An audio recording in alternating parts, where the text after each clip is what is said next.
The nerve of some people never ceases to amaze me. I'm standing in my brand new beach house kitchen, still admiring the pristine white cabinets and granite countertops, when my phone rings.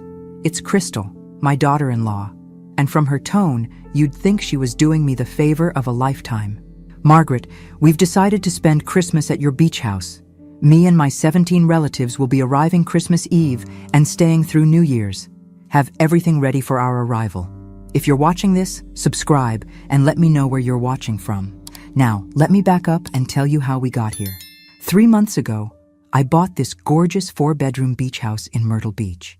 It wasn't just an impulse purchase, though my son David seemed to think it was when I told him. At 72, I've earned the right to spend my retirement savings however I choose. The house serves dual purposes, a peaceful getaway for me, and a rental property that brings in decent income during peak season. The real estate agent, a sweet young woman named Beth, had shown me at least 15 properties before I found this gem. "Mrs. Patterson," she'd said, "this one has excellent rental potential. Ocean view, modern amenities, and it's in a prime location." She was right. I'd already booked solid through March with tourists willing to pay premium rates for the privilege. David hadn't been thrilled about my extravagant spending, as he called it. "Mom, do you really need a beach house? What if you fall? What if there's a hurricane?" Always the worrier, my son. Takes after his father in that regard. But I've been managing my own affairs for the 7 years since Harold passed. And I'm not about to stop now. Crystal, on the other hand, had been nothing but sugar and spice when I first told her about the purchase. "Oh, Margaret, how wonderful. We'll have to come visit sometime." That sometime had apparently become right now, with zero consultation and maximum presumption. 17 people, Crystal? I managed to say into the phone, though my grip was getting tighter. That's quite a crowd. Well, yes, my parents, my siblings, their children, a few cousins. You know, family. The way she said family suggested I should be grateful for the invasion. We figured since you have all that space just sitting there, why waste it on strangers? Strangers who pay me $1,200 a week, I thought, but didn't say. Yet. "And you want to stay for 8 days?" I asked, calculating rapidly. That would be Christmas week, the most expensive rental period of the entire year. "Is that a problem? I thought you'd be thrilled to have family around for the holidays." Crystal's voice had developed that edge it gets when she's not getting her way immediately. I looked around my beautiful, spotless kitchen and imagined 18 people descending on it like locusts. Crumbs ground into my hardwood floors. Sand tracked through every room. My carefully arranged furniture moved around to accommodate sleeping arrangements I hadn't agreed to. But mostly, I thought about the rental income I'd be losing, and the sheer audacity of assuming I'd be their free hotel for 8 days. "Of course, dear," I said sweetly. "I'll have everything ready." After hanging up, I sat in my favorite armchair overlooking the ocean and smiled for the first time all day. Oh, I'd have everything ready, all right. Crystal called back the next morning with more demands disguised as helpful suggestions. "Margaret, I've been thinking about sleeping arrangements. My parents will need the master bedroom since Dad has back problems. My sister Jenny has 3 kids, so they'll need the 2 guest rooms. The rest of us can figure something out." I listened to her reorganize my house like she was Napoleon planning a military campaign, sipping my coffee and watching dolphins play in the surf outside my window. The irony wasn't lost on me. She was giving away my bedroom while I was paying for the privilege. "What about meals?" Crystal continued.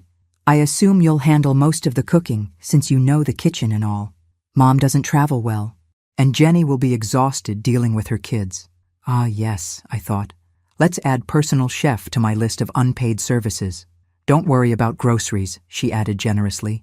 "We'll chip in for those. Maybe a few $100s should cover it for everyone." A few $100s to feed 18 people for 8 days during the holidays? My weekly grocery budget for one person was already approaching $150, but I just made pleasant agreeing sounds while mentally calculating exactly how much this little family reunion was going to cost me. That afternoon, I called my accountant, Patricia. We've been working together for 12 years, ever since Harold passed and left me to figure out our finances alone.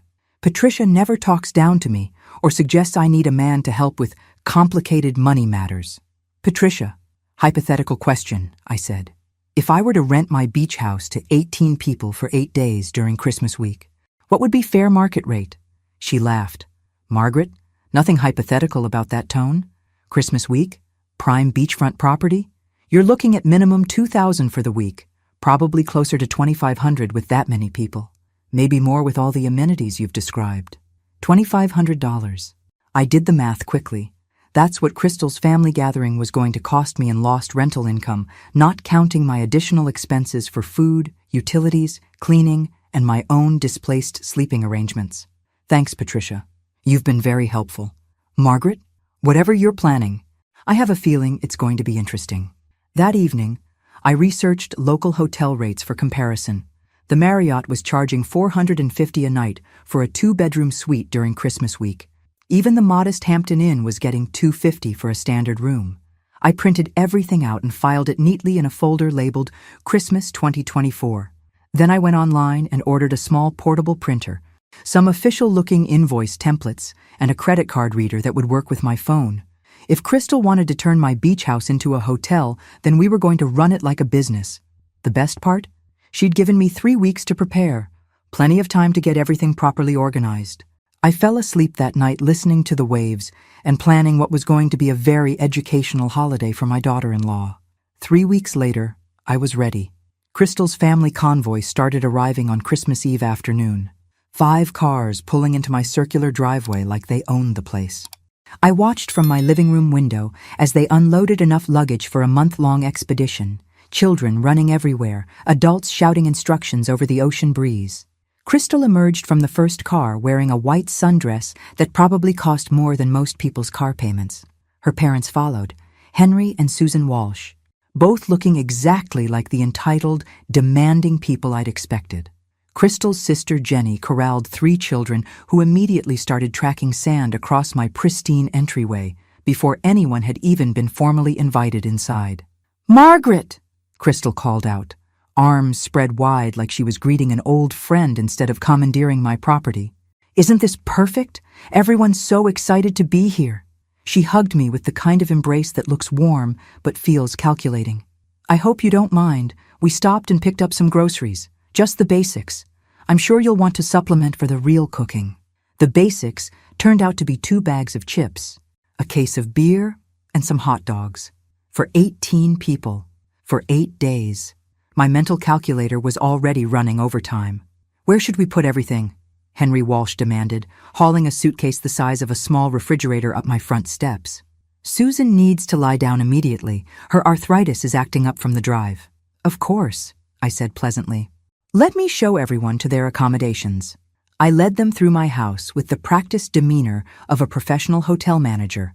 "Henry and Susan, you'll be in the Ocean View Master Suite," I announced, opening the door to my bedroom. This features a king-size bed, private bathroom with jacuzzi tub, and direct access to the deck.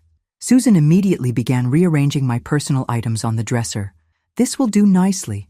Henry, bring my medications from the car." "Jenny," I continued, "you and your family have the family suite, 2 adjoining rooms with bunk beds for the children." The kids were already jumping on my guest room beds, their sandy feet leaving marks on my white comforter. Crystal raised an eyebrow. "You're being very formal about everything, Margaret." "I want everyone to feel welcome," I replied with my sweetest smile. "This is, after all, a full-service accommodation." By 6 o'clock, my house had been completely transformed. Towels everywhere, television volume cranked up, someone's teenager playing music in the bathroom. Crystal's cousin had already clogged the garbage disposal with shrimp shells, and her nephew had broken one of my decorative lighthouse figurines. "Margaret!" Crystal called from the kitchen. "What's for dinner?" "Everyone's getting hungry." I found 18 people spread throughout my living areas, all looking at me expectantly. Susan was complaining about the room temperature. Henry was demanding the Wi-Fi password for the 3rd time. Jenny's youngest was crying because someone had eaten his goldfish crackers. This was the moment I'd been waiting for. "Actually," I said, pulling out my phone and the small credit card reader I'd purchased, "before we discuss dinner, I have some paperwork to handle." I reached into my carefully organized folder and pulled out 18 professionally printed invoices, each one personalized with the guest's name and specific accommodation details. "What's this?" Crystal asked, her voice suspicious as I handed her the first invoice. The beautiful thing about preparation is that it gives you confidence. And right now, I'd never felt more confident in my life. "What's this?" Crystal repeated, staring at the invoice in her hand like it might bite her. "Your accommodation charges," I replied calmly, handing out invoices to each bewildered family member. "The Ocean View Master Suite is $300 per night. The family suites are $250 each. The other rooms vary depending on amenities." The silence was spectacular. 18 people frozen in various states of shock, holding pieces of paper that clearly itemized 8 days of charges plus applicable taxes and fees. Henry Walsh spoke first, his face turning an alarming shade of red. "Is this some kind of joke?" "Not at all. This is a professional vacation rental property, Mr. Walsh. You're staying in premium accommodations during peak season." Crystal's voice went up an octave. "Margaret, we're family." "Indeed you are, and I'm sure you understand that family doesn't take advantage of each other." I kept my tone light and pleasant, as if we were discussing the weather. "The total for your group comes to $5,100 for the 8-day stay. That's actually quite reasonable. I've given you the family discount." Jenny's husband Brad started laughing, but not the good kind. "This is insane. We drove 6 hours to be with family for Christmas, and you're treating us like customers?" "You made reservations to stay at my property for 8 days during the holidays," I corrected gently. "I've provided exactly what was requested. Premium beachfront accommodations, full house access, and concierge-level service." Crystal was scanning her invoice more carefully now, and I could see the exact moment she spotted the additional charges. "What's this? Cleaning fee? Resort fee? Damage deposit?" "Standard hospitality industry charges. The cleaning fee covers post-departure deep cleaning. The resort fee covers premium Wi-Fi, cable television, and access to all house amenities. The damage deposit is refundable, assuming no property damage occurs." Susan Walsh's voice cut through the chaos. "This is outrageous. We're leaving." "That's certainly your choice," I agreed pleasantly.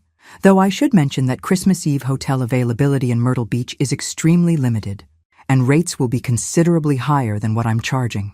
I'd done my research, of course. The cheapest motel room within 50 miles was going for $350 a night, if you could find one. Most hotels had been booked solid for months. Crystal was furiously texting someone, probably David, trying to get him to intervene. "This is crazy, Margaret. We can't afford this." "I understand unexpected expenses can be challenging," I said sympathetically. "I accept cash, credit cards, or payment plans. We can set up a monthly installment arrangement if needed." Henry was now actively cursing, using words I haven't heard since my late husband's construction days. His wife was demanding he call lawyers, as if there were legal remedies for being charged fair market rates for premium accommodations. "Listen," Brad said, clearly trying to be the reasonable mediator. "Can't we work something out? Maybe we could help with groceries, pitch in for utilities." I pulled out my second folder, the one labeled Additional Services. "Absolutely. I offer full catering services. Breakfast is $45 per person per day. Lunch is $35. Dinner ranges from $50 to $75 depending on the menu.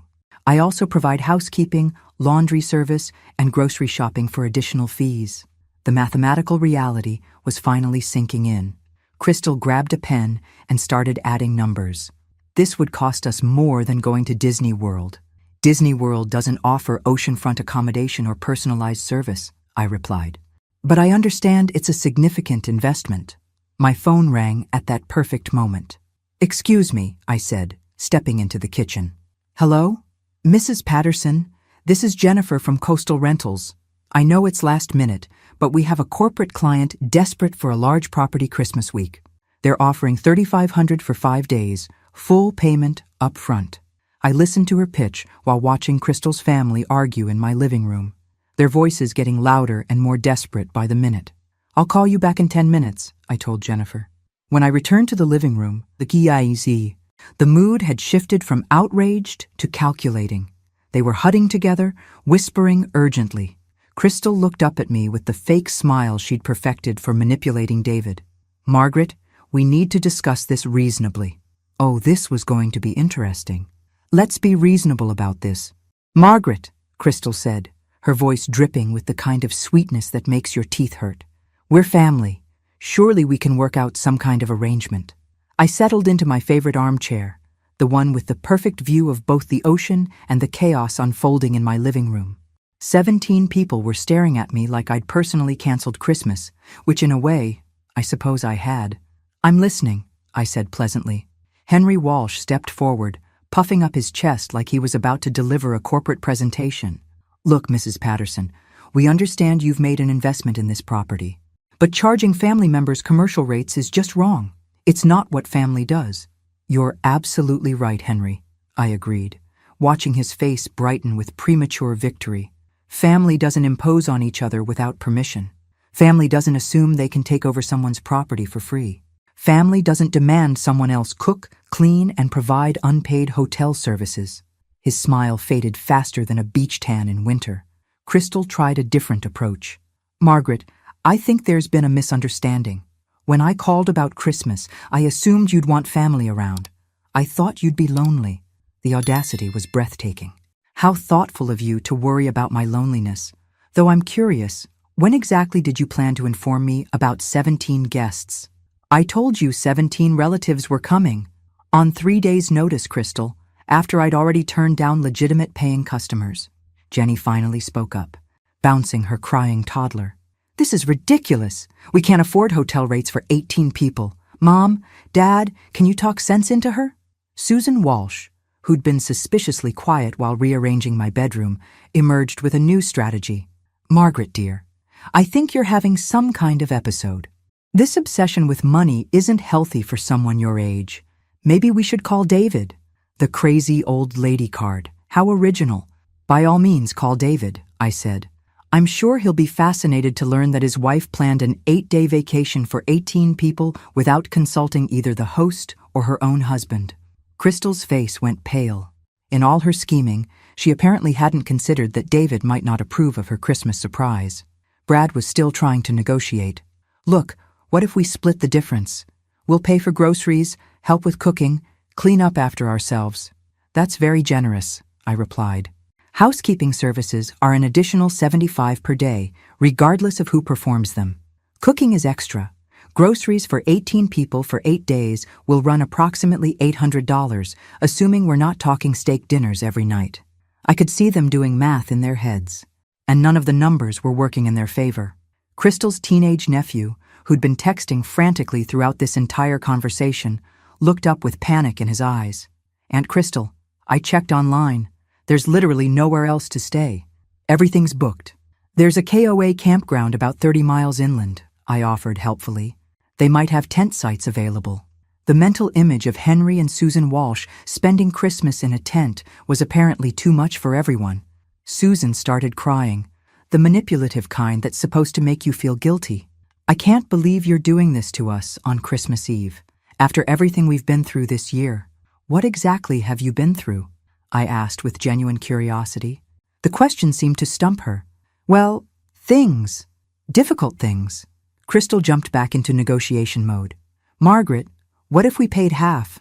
2,500? That's more than reasonable." I pulled out my phone and showed them the call log. "I have someone offering 3,500 for 5 days. Your 8-day stay would cost me a minimum of 5,000 in lost revenue, plus my personal displacement costs." The room went quiet, except for the sound of waves and one crying child. Henry was reaching for his wallet with shaking hands. "Fine. We'll pay your ridiculous rates, but this destroys our relationship forever." I smiled for the first time since they'd arrived. "Henry, if our relationship was based on you taking advantage of my generosity, then it was already destroyed." But I wasn't quite finished with my Christmas lesson yet. Watching Henry Walsh count out $5,000 in cash was like watching someone discover gravity, painful, inevitable, and educational. His hands shook as he placed each $100 bill on my coffee table, muttering under his breath about highway robbery and family loyalty. Crystal stood behind him, her face cycling through anger, disbelief, and something that might have been respect if I didn't know her better. The rest of the family gathered around like witnesses at a car accident, unable to look away from the financial carnage. "There," Henry said, slapping down the final bill. "Are you satisfied?" I'm satisfied that we have a clear business arrangement, I replied, gathering the money with the same casual efficiency I'd use to collect mail. Now, shall we discuss dinner? The collective groan was music to my ears. As I mentioned earlier, I offer full catering services. However, since this is Christmas Eve and your family, I'm prepared to make an exception.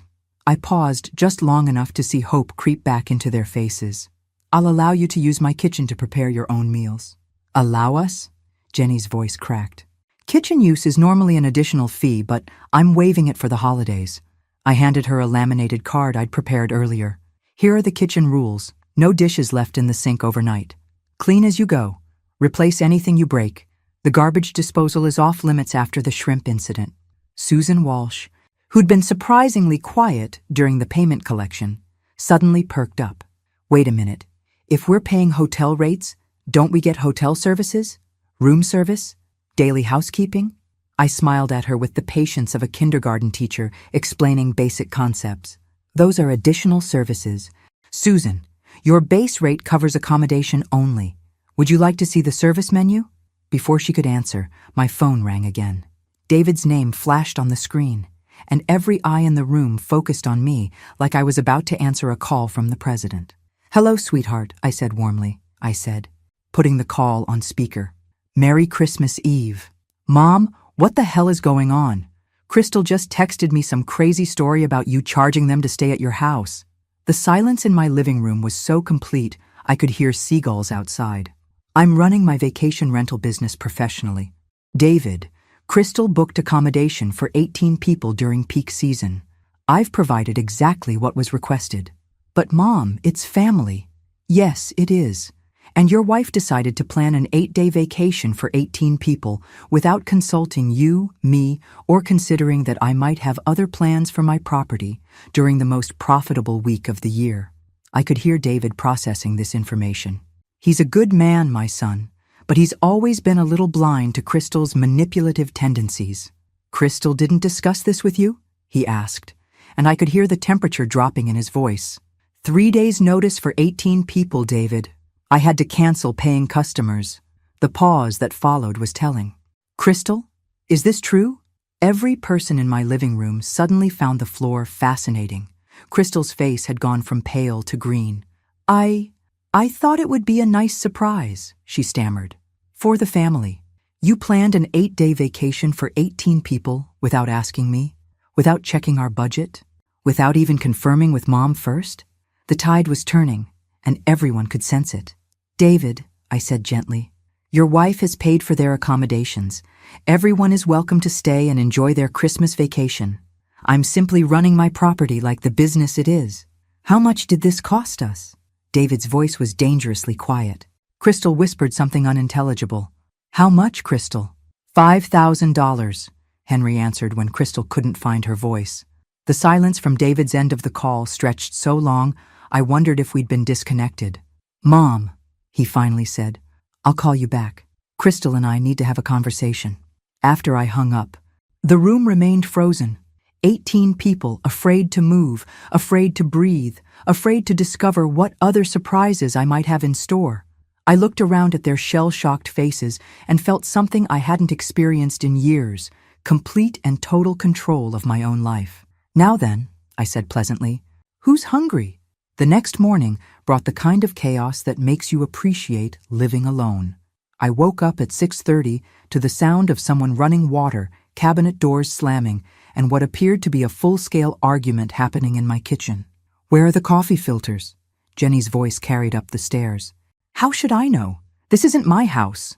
That was Brad, sounding about as cheerful as a root canal. I took my time getting dressed, applying my makeup with extra care, and selecting a crisp white blouse that said, Professional Hotel Manager, rather than Pushover Grandmother. By the time I made it downstairs, World War III was in full swing. My pristine kitchen looked like a hurricane had blown through it. Cereal boxes scattered across the granite counters, milk spilled on the floor, someone's toddler finger painting with what appeared to be strawberry jam on my cabinet doors. Crystal stood in the middle of it all, still in her silk pajamas, looking like she was about to have a complete breakdown. Oh good, you're awake, Susan Walsh announced from my kitchen table, where she'd set up what appeared to be a mobile pharmacy. "We need to discuss the coffee situation. This generic brand you have is undrinkable." I surveyed the destruction with the calm demeanor of someone who'd seen worse. Though honestly, I wasn't sure I had. "Good morning, everyone," I said pleasantly. "I see you've discovered the kitchen." Crystal looked up from where she was trying to figure out my coffee maker with the desperate intensity of someone defusing a bomb. "Margaret, do you have any real cream? This powdered stuff is awful." "There's a grocery store about 2 miles down the beach road," I replied helpfully. "They open at 7. Henry emerged from my pantry holding an empty cereal box. "This is ridiculous. 18 people can't survive on 1 box of cornflakes and some stale crackers." "You're absolutely right," I agreed. "Would you like me to arrange grocery delivery? I work with several local services." The hope in their faces was almost touching. "The delivery fee is $75, plus a 20% service charge, plus the cost of groceries and tip for the driver." I pulled out yet another laminated service menu. "Or you can visit the grocery store yourselves. I have detailed directions and recommendations for the best local markets." Crystal's phone had been buzzing constantly since 7 a.m. David, I assumed, working through his feelings about his wife's surprise vacation planning. She'd been declining his calls, which told me everything I needed to know about how that conversation was likely to go. "Margaret," Susan said, with the kind of forced patience people use with difficult children, "we need to clear the air about something. This whole charging family members thing is causing unnecessary stress for everyone." I poured myself coffee from the personal coffee maker I'd moved to my bedroom the night before, because I'm not stupid, and settled in to listen. "Family takes care of family," she continued. "That's how we were raised. You help each other out, especially during the holidays." "I completely agree," I said. "That's exactly why I'm providing professional-grade accommodations instead of telling you to find a hotel." Jenny looked up from wiping jam off her toddler's face. "But charging us like we're strangers? That's not family. Jenny, when was the last time you invited me to stay at your house for 8 days? When was the last time any of you offered to help with my expenses, my time, or my needs?" The question hung in the air like morning fog. Family is a two-way relationship. You've been treating me like a free service provider, not like family. Crystal's phone buzzed again.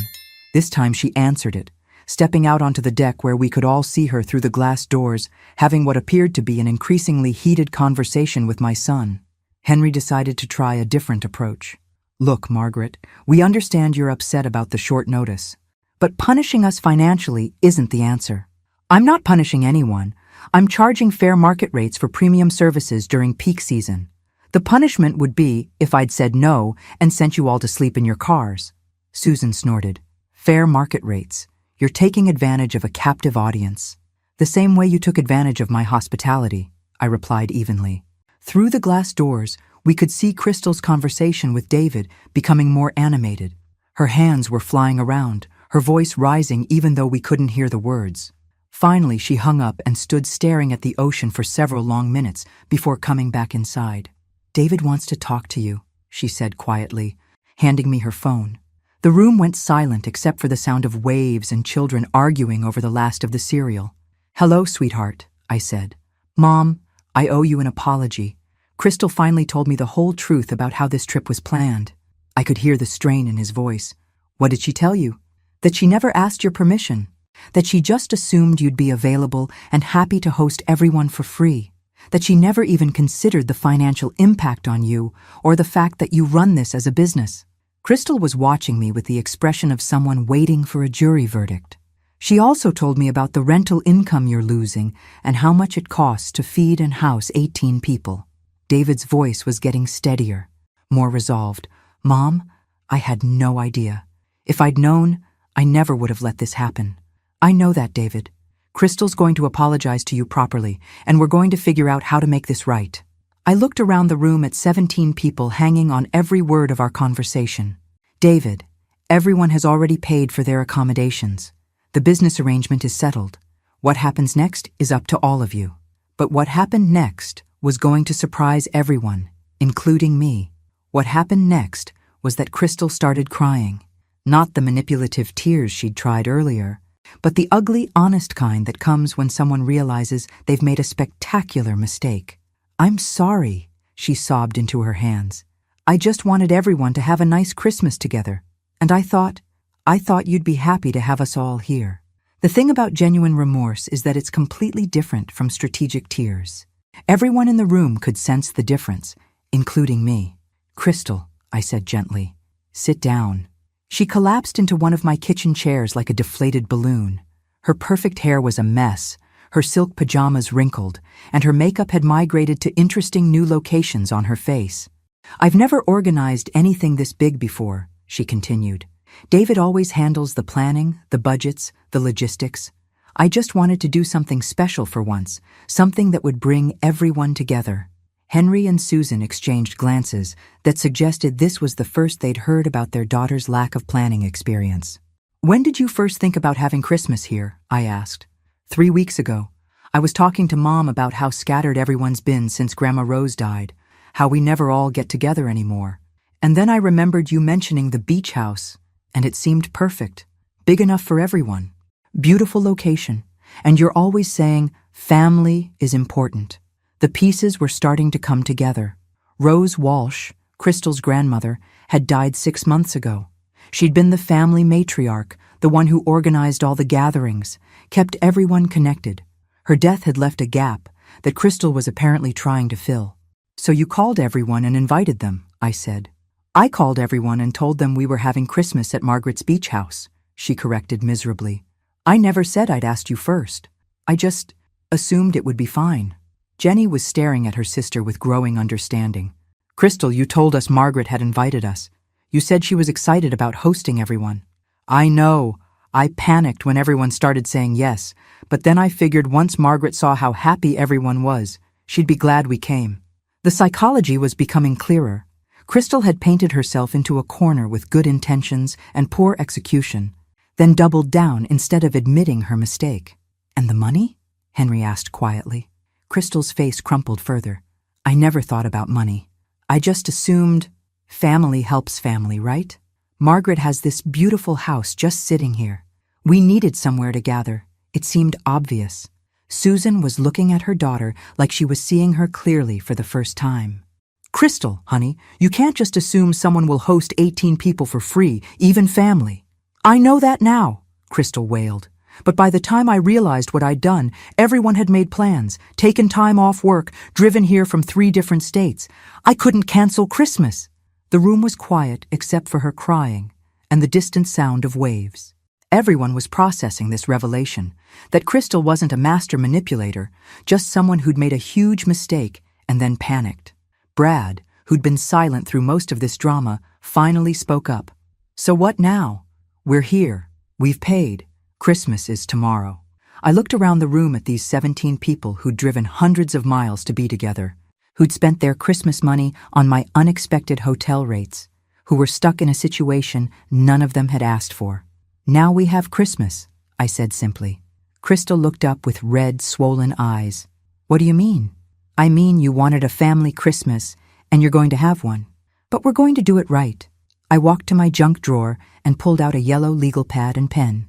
First, we're going to organize this chaos. Jenny, you're good with kids. You're in charge of child logistics and activities. Brad, you seem practical. You handle grocery shopping and meal coordination. Henry, you and Susan work out sleeping arrangements that actually make sense. I could see hope creeping back into their faces. Crystal, you're going to call David back and have him come down here. Then you're going to learn how to actually organize a family gathering instead of just wishing one into existence. What about you? Susan asked. I smiled, feeling something I hadn't expected. Genuine anticipation. I'm going to teach you all how to run a proper family Christmas. Consider it a crash course in hospitality management. But first, I had one more surprise for them.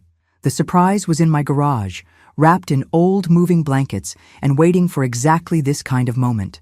I'd been saving it since I bought the house, not sure when or if I'd ever have occasion to use it. Everyone outside, I announced after we'd finished organizing the morning chaos. I want to show you something. 17 confused people trooped out to my driveway, still in various states of pajamas and morning hair. I led them around to the 3-car garage and hit the button to raise the center door. Inside, covered in blankets, was a 12-foot Christmas tree. Oh my gosh, Jenny breathed.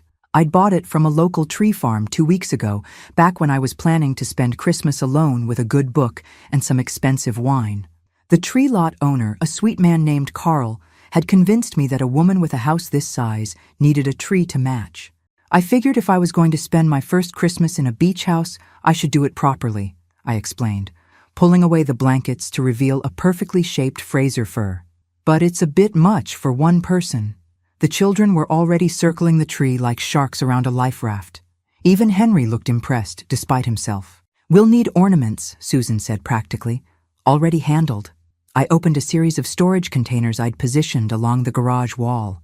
Lights, ornaments, garland, tree topper, the works. I may have gotten a little carried away at the Christmas store. Crystal was staring at the tree with the expression of someone who just watched the Christmas miracle happen in real time. "You planned this?" "I planned to have a tree. I didn't plan to have 17 people to help decorate it." Brad was already examining the tree stand situation.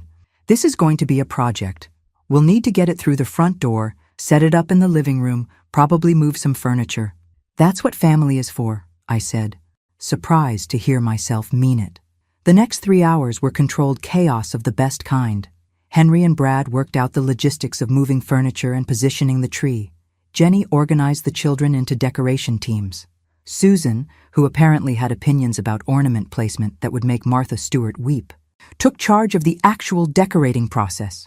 Crystal, meanwhile, was on the phone with David, and from what I could overhear, the conversation was going much better than expected.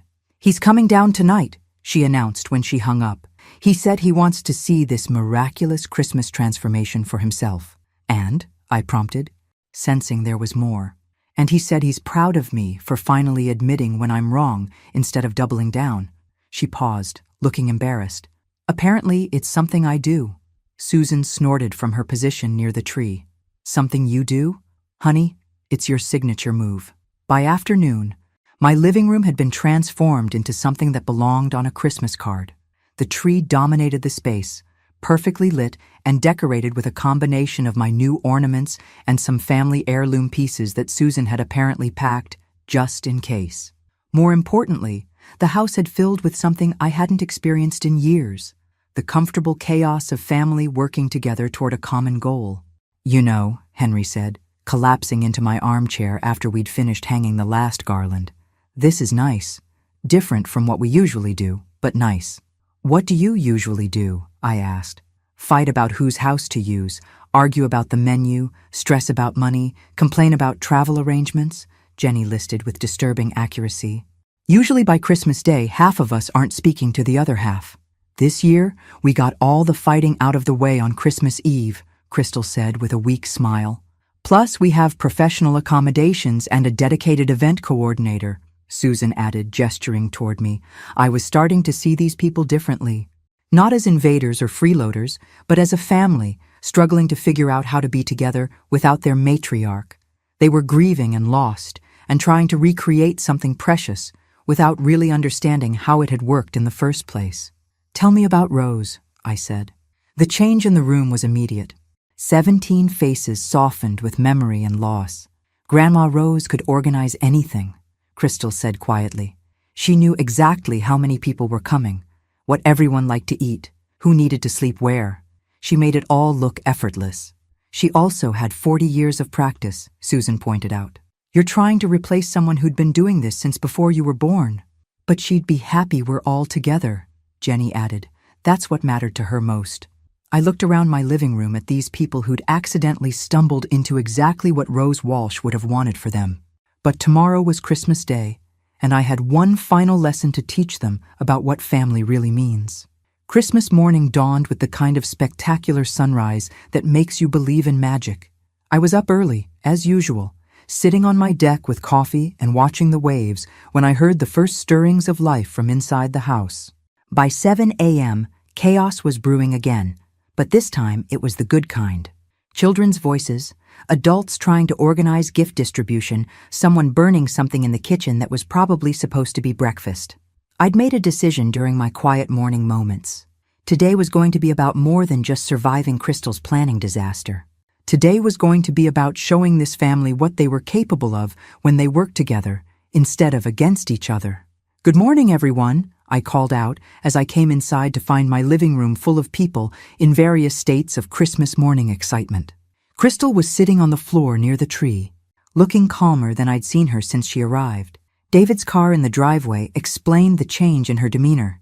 "David," I hugged my son, genuinely happy to see him. "How was the drive?" "Educational," he said, glancing at his wife with a mixture of exasperation and affection. Crystal and I had some very interesting conversations about communication and assumptions. "And apologizing," Crystal added quietly. "Lots of apologizing." The morning proceeded with the kind of organized gift chaos that only happens when you have this many people in one space. But something was different from the previous day's tension. People were making an effort to include everyone, to share space, to work together instead of competing for attention or resources. Around noon, as we were cleaning up wrapping paper debris, Susan made an announcement that surprised everyone. "Henry and I want to say something," she began, standing in the middle of my living room with the kind of formal posture she probably used for important occasions. "Yesterday, we were angry about the hotel arrangement. We felt taken advantage of, manipulated. Everyone went quiet, unsure where this was heading. But we've been thinking about it overnight, and we owe Margaret an apology." Susan's voice was steady, sincere. "She's right. We did take advantage of her. We assumed she'd be grateful for our company, that she'd want to cook and clean and host us for free just because we're family." Henry nodded, looking uncomfortable but determined. "The truth is, none of us have ever hosted Christmas for 18 people. We have no idea what it costs, what it takes, how much work is involved. We just showed up and expected Margaret to handle everything." "Like Rose used to do," Jenny added quietly. "Exactly like Rose used to do," Susan agreed. "But Rose chose to take on that role. She planned for it, budgeted for it, organized her whole year around it. We never asked Margaret if she wanted that responsibility." Crystal was crying again, but quietly this time. "I just wanted everyone to be together. And we are together," Susan said gently. "But because Margaret was strong enough to set boundaries, not because she let us walk all over her." David spoke up from his position on the couch. "Mom, I'm proud of you for standing your ground. I know it couldn't have been easy." "Actually," I said, surprising myself with the admission, "it was easier than I expected. Once I decided to stop being a victim, everything else fell into place." Brad looked around the room thoughtfully. "So what happens next year? Do we want to do this again?" The question hung in the air like morning mist. "If we do," I said slowly, "we plan it properly. 6 months advance notice. Clear expectations about costs and responsibilities. Shared decision-making about menus and activities. And we take turns hosting," Jenny added. "This shouldn't all fall on one person every year." Crystal looked up with something that might have been hope. "Would you really consider hosting us again? After everything that happened?" I looked around my living room at these 17 people who'd accidentally taught me something important about family, about boundaries, and about what happens when you stop accepting unacceptable behavior. "On one condition," I said. Everyone leaned forward expectantly. "Next time, we skip the drama and go straight to the good stuff." The laughter that followed was genuine, warm, and full of the kind of hope that makes new traditions possible. But I still had one more surprise for them. The final surprise was waiting in my home office, printed and organized in a folder labeled Walsh Family Christmas 2025. "Before anyone leaves," I announced after our Christmas dinner, "I have something for Crystal." I handed her the folder, watching as she opened it with curious, slightly nervous fingers. Inside were detailed plans for next year's Christmas gathering.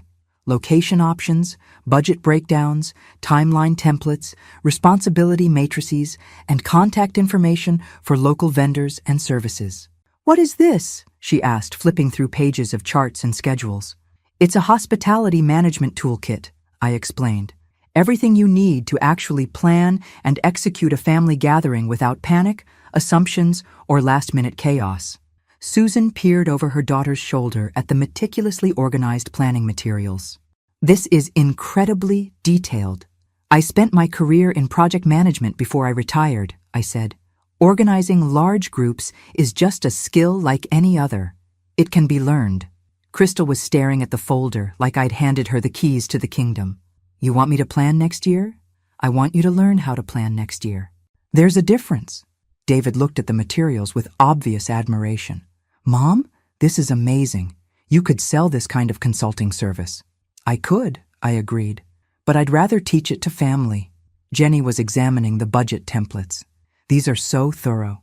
Look, she's even included contingency planning for dietary restrictions and last-minute cancellations. The key, I explained, is thinking through every detail in advance instead of hoping things will work out. Hope is not a strategy. Crystal was reading through the timeline template, and I could see her brain starting to work in ways it hadn't before. This breaks everything down by month, starting in June. 6 months of planning for an 8-day event.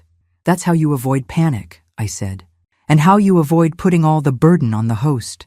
Henry was looking at the shared responsibility matrix.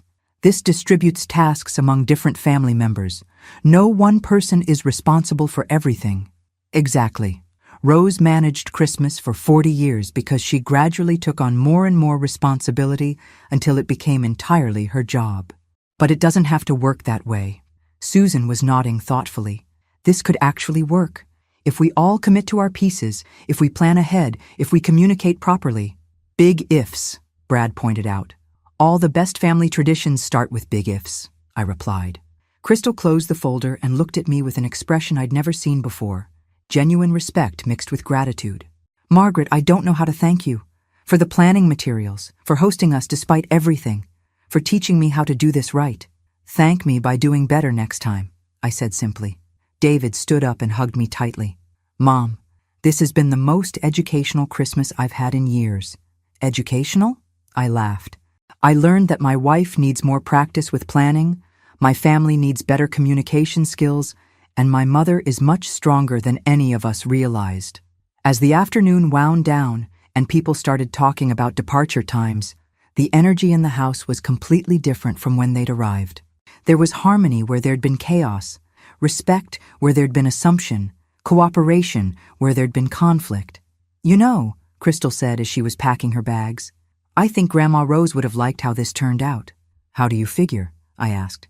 She always said the best lessons are the ones that stick. And this lesson is definitely going to stick. 3 hours later, as the last car pulled out of my driveway, I stood in my living room looking at the Christmas tree that would have been too big for one person but had been perfect for 18. My phone buzzed with a text from Crystal. Already started planning for next year. You were right. Hope is not a strategy. I smiled, poured myself a glass of wine, and settled into my favorite chair overlooking the ocean. Sometimes the best Christmas presents are the ones you give yourself, like self-respect, clear boundaries, and the satisfaction of turning a disaster into a new family tradition. The waves rolled in steadily, washing the beach clean for tomorrow's possibilities, and I realized that at 72, I was still learning new ways to be exactly who I wanted to be. Outside, a pod of dolphins swam past my window, their synchronized movements reminding me that the best families are the ones that learn to work together instead of just hoping everything will work out. Next year was going to be very interesting indeed. Thanks for listening. Don't forget to subscribe and feel free to share your story in the comments. Your voice matters.